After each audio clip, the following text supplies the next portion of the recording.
Olá, pessoal. Dando continuidade ao nosso curso do Eurocat, nós vamos apresentar as questões de 112 a 133 que trazem para nós o tema a base da sociedade, a família. Por que é que Deus quer que nós vivamos em família? Essa questão ela é bem elucidada quando a gente se vê como criação de Deus para sermos comunitários, portanto, naturalmente criados para a comunidade, a família. É o que vemos no livro do Gênesis, após dizer que o homem não deve viver sozinho, a gente vê que Adão foi posto pelo Criador numa condição de prostração e quando Deus tomou dele, de sua costela, uma porção e trouxe a Adão a mulher, osso dos meus ossos e carne da minha carne, como declarou Adão. Dessa forma, está aqui dizendo que naturalmente somos feitos para viver em comunidade. E na Bíblia, então, o que traz para nós sobre família? No Antigo Testamento, nós vemos que os pais devem, porque têm o direito de passar, a obrigação, o dever de passar para os filhos as experiências do amor e da fidelidade que eles viveram e transmitirem essas experiências aos seus filhos por serem sabedorias de vida. Essa é a tônica do Antigo Testamento. O dever dos pais de passarem as suas experiências de fidelidade do amor divino para os filhos, porque são sabedorias. Já no Novo Testamento, o ápice vem do fato de que Jesus nasceu numa família. E essa família é concreta, lá ele recebeu afeto, amor e educação. Aqui vemos então que na Bíblia, tanto no Antigo como no Novo Testamento, a família tem o seu papel bem definido. E a igreja então? Como ela vê a família? A igreja vê a família como a mais importante comunidade natural. Como nós vimos, a família é naturalmente para a sociedade, então assim a família a vê como possuidora de direitos especiais, no centro da vida social, berço da vida humana e onde crescem as primeiras relações interhumanas, e a família para a igreja é o fundamento da sociedade, aonde faz surgir todas as ordens sociais. Então, para a igreja, o fundamento da vida é a família, aonde surgem as ordens sociais, a família dotada de direitos especiais, é o centro da vida da sociedade. Assim a igreja vê a família. Então, a afirmação de que, para a igreja, a família é uma instituição divina, um projeto de Deus. Mas o que há de especial na família? É um local onde nós vivemos uma experiência insubstituível. Qual é? A experiência de ser amado incondicionalmente e ser reconhecido como sou. A família tem a especialidade de me reconhecer como tal e me amar, e essa experiência ela é insubstituível para a vida de qualquer cidadão. Ainda outra especialidade na família é que várias gerações convivem de forma desinteressada, ajudando um membro ao outro de gerações distintas e trocando afeições, trocando solidariedade, estima. Outra especialidade da família, que ao contrário da sociedade, na família as pessoas não são um meio para se conseguir alguma coisa, mas são um fim em si mesmo. Enquanto na sociedade o que rege as relações são os interesses, na família relaciona-se, convive-se, porque ama e aceita o outro membro como tal. E a família ainda tem um lugar na sociedade moderna? Nos pergunta o Duquette. Primeiro vamos entender o que é sociedade moderna. Ela tem duas características que falam muito sobre ela. Na sociedade moderna, há muito pouca partilha de convicções morais e religiosas. E também há uma forte característica do excesso de regras que faz com que a sociedade moderna seja complexa. Não há tradição de transferir convicções morais e religiosas, do relativismo, outros valores que isso foi por terra abaixo, e a complexidade de inúmeras regras de acordo com o contexto que as relações se dão. Mas a Igreja Católica afirma nesse contexto que a família não é apenas uma instituição social como outra qualquer. A família é um lugar central da interação das integrações, das relações de integração humana. A Igreja traz com muita clareza que não está diante de uma instituição qualquer. É um local central da integração das relações humanas. Então, olha só, a família tem lugar na sociedade moderna? Sim, ela é importante para a sociedade moderna porque ela gera pressupostos sociais e humanos que são necessários para o Estado e para os diferentes domínios sociais. A família na sociedade moderna, ela gera valores que vão guiar a ação da sociedade nas suas várias dimensões, domínio econômico, o domínio social e cultural, por exemplo. E o que é que a família faz por cada pessoa individualmente? Qual é o benefício da família para o indivíduo? Primeiro, ela permite a primeira experiência de comunidade. Estar numa família é viver pela primeira vez a experiência de viver em comunidade, em sociedade com alguém, mesmo que uma sociedade menor. A família também desenvolve capacidades e prepara para os confrontos da vida. Lá na família, há a oportunidade do indivíduo desenvolver, conhecer suas capacidades e se preparar para quando ela for para fora do ambiente familiar e encarar os desafios que estão lá. Na família, gera-se responsabilidades e deveres de viver não só para si, mas para cada membro dela. Então, o indivíduo recebe da família a oportunidade de conhecer como é que é viver para o outro também, conviver, relacionar-se com outros membros e descobrir suas capacidades para encarar os desafios da sociedade.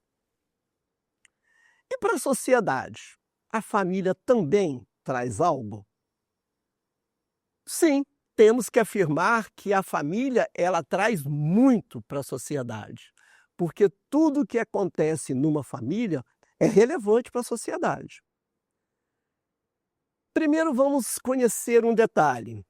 A sociedade tem sua lógica e a família tem a lógica dela. Claro que elas são diferentes, elas divergem. Na família, a lógica é descobrir o seu dom e ser aceito com os dons que você tem da forma que você é. A sociedade não. O que rege as relações da sociedade é o interesse que alguém tem em conviver com alguém. A interação possui regras que não são sem condições. Existem condições que levam alguém a se aproximar de alguém. A família contraria isso. Eu amo a minha família, os membros dela, da forma que eles são e com os dons que eles têm. E aí, então, a grande contribuição que a família traz para a sociedade é humanizá-la. A família faz a sociedade ser humanizada. E olha aqui, família, então, é esse conjunto aí de valores. Diálogo, limites, cuidado, respeito, afeto, união, amor. Tudo isso a gente experimenta na família.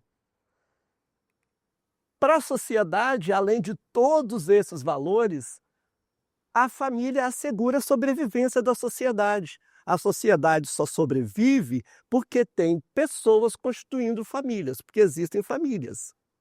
Outra contribuição, a família transmite virtudes, valores, tradições culturais, valores éticos, sociais e culturais que vão constituir a sociedade. É na família que todos esses valores são conhecidos e é na sociedade que eles são colocados em prática. Outra contribuição que a família dá para a sociedade é a socialização e educação dos filhos. Os filhos aprendem a conviver com o outro e são educados para irem para a sociedade. Isso acontece lá na família. A família trata com afeto seus membros, doentes, inclusive incapacitados e envelhecidos. A sociedade trata numa dimensão diferente da família. É da família que acontece o cuidado com os seus membros doentes, inclusive os incapazes e envelhecidos. E ainda, a família cuida do sustento de cada um de seus membros. Essas contribuições que a família dá para a sociedade não acontecem, não seriam no mesmo grau de eficácia se não acontecesse também na família. Só a sociedade não daria conta de fazer tudo isso ser oferecido para o indivíduo. E o Duquette traz para nós a educação como um tema para a gente analisar. É missão exclusiva da família educar? Nós vamos ver que não. A educação, ela é um direito do pai de ser os primeiros educadores de seus filhos, de dar essa formação integral, porque o objetivo da formação integral é garantir a justiça e o amor como um domínio do filho enquanto ser humano. Esse direito fundamental dos pais não se tira dos pais. Porém, a gente sabe que quando o homem vai para a sociedade, ele tem a educação ampliada numa dimensão muito mais abrangente, porque quando ele convive com a comunidade eclesial, quando ele convive com a escola, com a escolinha de esporte, com a associação de moradores e os outros grupos de entidades sociais, ele vê a sua educação familiar ser ampliada, ele vai colocar os valores que ele tem já constituídos no conhecimento dele em prática, e lá ele vai ter uma educação ampliada. A educação, então, é exclusiva da família? Não. O direito de dar a formação integral é dos pais, mas a educação também é uma missão da sociedade. E os mais velhos? O Duquette traz para nós a reflexão como que é o papel dos mais velhos no âmbito da família. Eles têm uma função importante de serem exemplos para a geração que veio depois deles. Esse exemplo, ele acontece com as suas experiências. Ele é exemplo, ele gera bem-estar da família e da sociedade, inclusive. O idoso, os mais velhos, eles têm o papel de contribuir com a família e com a sociedade, transformando aquilo que as suas experiências são capazes de transformar e fazendo a ligação entre as gerações diferentes. Outro papel importante dos mais velhos é apoiar os mais jovens, transmitindo valores e tradições. Quem já viveu, quem já adquiriu conhecimento, experiência de vida, repassa aquilo que os mais novos precisam conhecer através de alguém com seus exemplos. Esse é o papel do mais velho na família. Sempre importantíssimo trazer luz nas palavras da Bíblia, lá no Salmo 17. Não me rejeiteis agora que estou na velhice. Não me abandones quando me faltam as forças. Não me rejeiteis agora que estou na velhice, não me abandones quando me faltam as forças. E as crianças precisam de uma particular atenção? Nós vamos beber no conhecimento da nossa idosa maravilhosa, Santa Teresa de Calcutá. Ela diz assim: a criança é o maior dom de Deus para a família, para o povo e para o mundo. O maior dom de Deus para a família, para o povo e para o mundo. O Duquette fala, então, que a criança precisa de particular atenção porque ela é o futuro da humanidade. A criança, por natureza, ela é carente de ajuda. Então, ela precisa de particular atenção. futuro da humanidade precisa ser garantido quando está no início, para crescer, desenvolver com uma base sólida para construir uma sociedade de fato do jeito que a gente precisa, já que naturalmente ela é indefesa e precisa de cuidados. E por que essas crianças precisam de particular atenção? Porque para elas terem saúde, bem-estar e dignidade humana, elas precisam de cuidados médicos, precisam de alimentação adequada, de um apoio, uma formação, um desenvolvimento escolar suficiente e ter condições de habitação dignas. O Duquette nos adverte que esses cuidados são fundamentais para a criança ter capacidade de desenvolver. E aí, olha só, o Duquette, o nome da igreja, combate tráfico de crianças, trabalho infantil, crianças de rua, recrutamento de crianças para a guerra, casamento e abuso sexual de crianças. São catástrofes que a nossa sociedade convive de uma forma absurda que a igreja não se omite em combater. Inadmissível criança na guerra, sendo abusada sexualmente, criança trabalhando, criança vivendo na rua e crianças sendo traficadas, vendidas para interesse de mercado. E o casamento é aqui para nós colocado pelo Duquette como algo que precisa ser visto no contexto da família. O que é então casamento? É a união entre o homem e a mulher. Homem e mulher têm vontade de estar unidos. Para a igreja, unir-se um ao outro é casar, é fazer um casamento. E as características, então, desse casamento? Casamento pressupõe amor incondicional. Os cônjuges precisam amarem-se sem condições nenhuma para que ele aconteça. Amar porque se ama. Havendo amor que lhe gerou o casamento, deve haver fidelidade. Característica do casamento é que os cônjuges sejam fiéis. Aceitem sem reserva os filhos que lhe foram dados por Deus. Não há condições para aceitar, conforme for a condição, eu não, enquanto casado, não aceito os filhos. Não, aceitar sem reservas, porque foi dado por Deus. Outra característica muito marcante do casamento é a indissolubilidade. Ele só se dissolve com a morte de um dos cônjuges. E por último,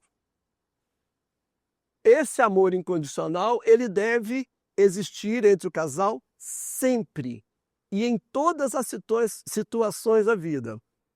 Na alegria, na tristeza, na saúde, na doença, que a gente conhece muito porque é um juramento feito durante a cerimônia do sacramento do matrimônio. E aqui, então, nós temos a essência do casamento na visão da igreja.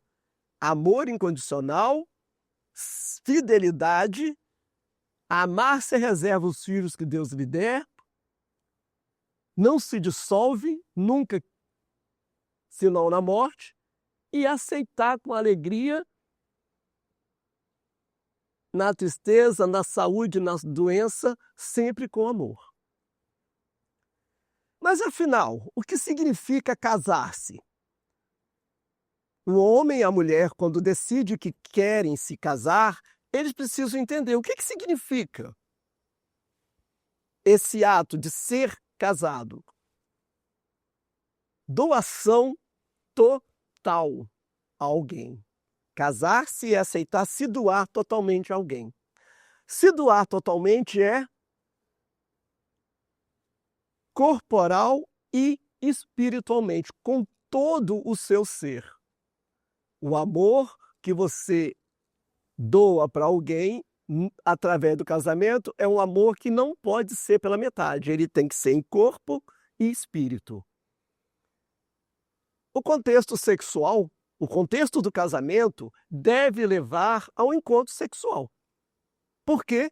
Porque o casamento é o lugar próprio para o sexo. E a fecundação, então, aparece como um elemento importante dentro do casamento.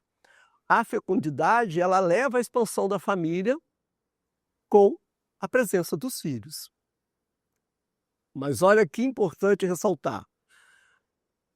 Esse é o significado de casar.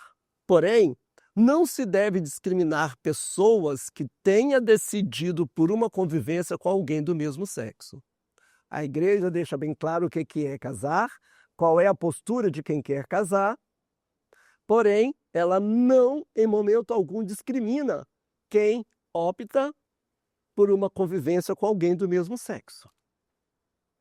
Que sentido, então, tem o casamento para a família?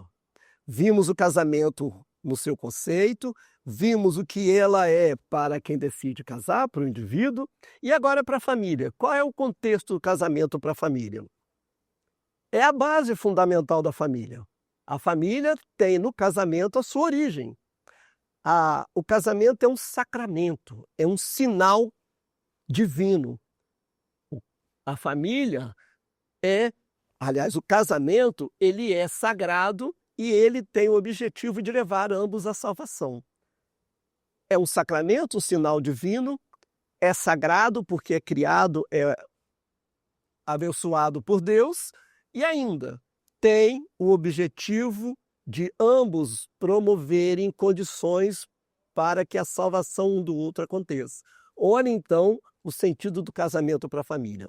Pessoas que buscam juntas a salvação. O casamento é a melhor base para a convivência do homem, da mulher e dos filhos. A base da convivência se dá no casamento. E é também um espaço necessário e humanamente adequado de se sentir protegido e em desenvolvimento. Então, casamento é proporcionar condições do seu desenvolvimento humano acontecer da forma próxima que vai te levar à salvação. É a base fundamental da família. Casamento e família, olha só, é algo que a igreja, então, diz que precisamos avaliar o casamento como uma das formas de convivência. E como que as outras formas de convivência devem ser avaliadas? Para a igreja é muito claro. Casamento e família são vocações. E são vocações que correspondem a um anseio mais profundo do homem e da mulher. Para casar-se, precisa sentir anseio, necessidade e descobrir que, de fato, a vocação do indivíduo para ter família. Se casamento advém de vocação, a igreja, então, combate os contextos, tudo que está fora desse contexto. Sexualidade que não seja para estreitar as relações interpessoais. Sexualidade advém de uma decisão de querer estar se relacionando com a pessoa e não apenas com o sexo que ela te proporciona. A igreja também combate a emoção, o prazer sem responsabilidade, o prazer pelo prazer e não pelo prazer de ter aquela pessoa que te traz algo muito bom no seu contexto de vida. É aquele prazer que você não tem compromisso, não é responsável. Outra postura combatida pela igreja é a sexualidade sem procriação. O sexo no contexto da vida do homem é na família, o local próprio para ele acontecer, no casamento, e deve visar a procriação. Convivência sem família. Conviver um com o outro conjugalmente, sem assumir que existe entre vocês, entre os envolvidos, a família. Essas são as formas de convivência que a igreja abomina. Então, se temos que avaliar as outras formas de convivência que não são no contexto da família e do matrimônio, do casamento, a gente tem que admitir que existe vida a dois fora desse contexto. A igreja, todavia, ela dispõe de afeto para essas pessoas que optam ter vida a dois fora do contexto da igreja. Mas ela entende que estas pessoas estão em busca de oportunidade para um caminho de conversão de ambos os envolvidos para a plenitude da vocação do matrimônio. Estar com vida a dois, fora de um contexto da estrutura familiar na visão da igreja, é para a igreja digna de receber afeto, consideração e respeito, entendendo a igreja que elas estão evoluindo para buscar a conversão de ambos para assumir a plenitude do matrimônio enquanto vocação. E aí, nós precisamos de abordar uma colocação muito boa que o Duquette faz sobre o desejo de ter filhos. Estar casado, ter um casamento, tem a ver com ter filhos? Em rigor, sim. Por quê? O casamento pertence à família como a família pertence ao casamento. Ambos estão intimamente ligados. Casa-se para ter família e tem família porque casou. E olha que interessante essa afirmação. O Duquette fala para a gente: nenhuma família sem casamento e nenhum casamento sem família. Incisivo, bastante forte. O casamento, então, ele está orientado para a família e é destinado à geração e educação dos filhos e à vida com eles. Casar, ter filhos e constituir a vida da família com pais e filhos, avós, todos aqueles que estiverem no contexto familiar, vivendo com eles, juntos.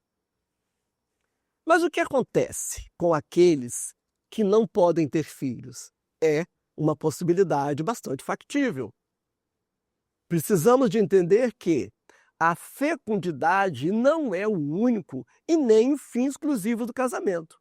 Não é só para ter filhos que se casa, que se constitui matrimônio. O casamento que não foi plenamente consumado com os filhos não é menos valioso. Temos que ter bastante sensibilidade de entender que o casamento ele chega para o seu ápice com os filhos, porque é a completude das suas possibilidades, do seu contexto. Mas não quer dizer que aquele casamento que não atingiu esse ápice não tenha validade, que a validade são aquelas características: amor, respeito, fidelidade, amar-se em qualquer situação, acolher os filhos. Mas se os filhos não vieram, o casamento tem a sua validade. Se a fecundidade é o que falta para a plenitude do casamento, a igreja propõe que a fecundidade aconteça de 3 outras formas: através da adoção de crianças, através da dedicação aos que vivem sozinhos, um casal se dedicar a alguém que precisa de cuidados. Criança, idoso, alguém da família que precisa ser acolhida, o casal vai exercer o seu ato de se dedicar a alguém através dessa atitude. E também a participação social. O casal que não tem filhos biológicos, ele deve, por sugestão da igreja, ter uma participação social ativa naquela dimensão social que ele viu que ele, o casal, consegue ter uma prática. E como é possível ter filhos? Quantos devem ser? Como definir a quantidade de filhos que o casal vai ter? Precisamos de entender que somente o casal pode tomar essa decisão, porque é um direito inalienável. Não se pode tomar dele o direito, porque quem se comprometeu perante Deus foi ele. Então, ele precisa de refletir, enquanto casal, os seus deveres para com os filhos já nascidos, a sua família e a sociedade. Com base na clareza que ele tem dos deveres que ele já tem com os filhos nascidos, com a sociedade e com a família que ele já constituiu, ele vai definir quantos filhos eles vão ter. O casal, então, tem que ter uma grande preocupação. A maternidade ou a paternidade tem que ser responsável, de acordo com o estado de espírito do casal, a saúde e a situação econômica. Então, quantos filhos devem ter? O casal decide de acordo com essas recomendações que a igreja faz. Tanto a maternidade quanto a responsabilidade tem que ser responsável. Cabe a você analisar a sua situação econômica, o estado de espírito da sua família e a condição que se pode envolver a saúde para se disponibilizar e transformar em atenção que vá ter uma família em condições de sobrevivência, em boas condições. Só que aí nós sabemos que existe a presença do Estado com a sua política familiar. Essa política familiar pode tentar influenciar na decisão do casal? Sim, a igreja, o Duquette traz para a gente que a igreja reconhece que a política familiar pode e deve interferir. Por quê? A política familiar deve oferecer vantagem às famílias que têm filhos. Cabe ao Estado, enquanto detentor dessa política, respeitar a decisão do casal da quantidade de filhos, nunca por ele, definir por eles, mas favorecer essas famílias que têm filhos. A política familiar, então, ela deve influenciar nessa decisão, oferecendo fatores positivos que levam o casal a pesar nas suas condições, aqueles critérios que a gente falou, a quantidade de filhos que eles vão ter. Por que é que o Estado e a sociedade devem fazer alguma coisa pela família? Se a gente concorda que de existir uma política familiar, a gente deve pensar por que o Estado e a sociedade devem ajudar a família. Família é a célula máter da sociedade. É aquela que é a célula mãe. Família, sociedade, igrejas, tudo na sociedade advém da família. Esse é o principal motivo que a sociedade e o Estado devem ajudar a família. A família oferece à sociedade importantíssimas contribuições que nós já falamos. Uma família com valores positivos, teremos uma sociedade onde há harmonia, onde há paz. O Estado e a sociedade precisam garantir famílias bem estruturadas para a sociedade também ser bem estruturada. Daí a gente vê que o Estado ele necessita que os pais tenham filhos. E aí a sociedade coloca o Estado, coloca seu futuro na mão dos cidadãos livre de pleno direito. Reconhece que os cidadãos, os casais, têm pleno direito, enquanto pais, de decidirem terem filhos e coloca o futuro da sociedade na mão deles. Aí a gente tem a explicação por que o Estado e a sociedade precisam fazer alguma coisa pela família. A política familiar do Estado, ela deve prover as condições básicas para a fundação e desenvolvimento da família. Olha o que a Declaração Universal dos Direitos Humanos traz para nós. A família é o elemento natural e fundamental da sociedade. E ela tem direitos à proteção desta e do Estado. A gente entende melhor essa frase, essa afirmação, esse direito da Declaração Universal dos Direitos Humanos, quando a gente entende que ela surgiu em 1948, no contexto pós-Segunda Guerra Mundial, quando a ONU decidiu, numa assembleia, criar formalização de direitos considerados básicos e universais para o homem.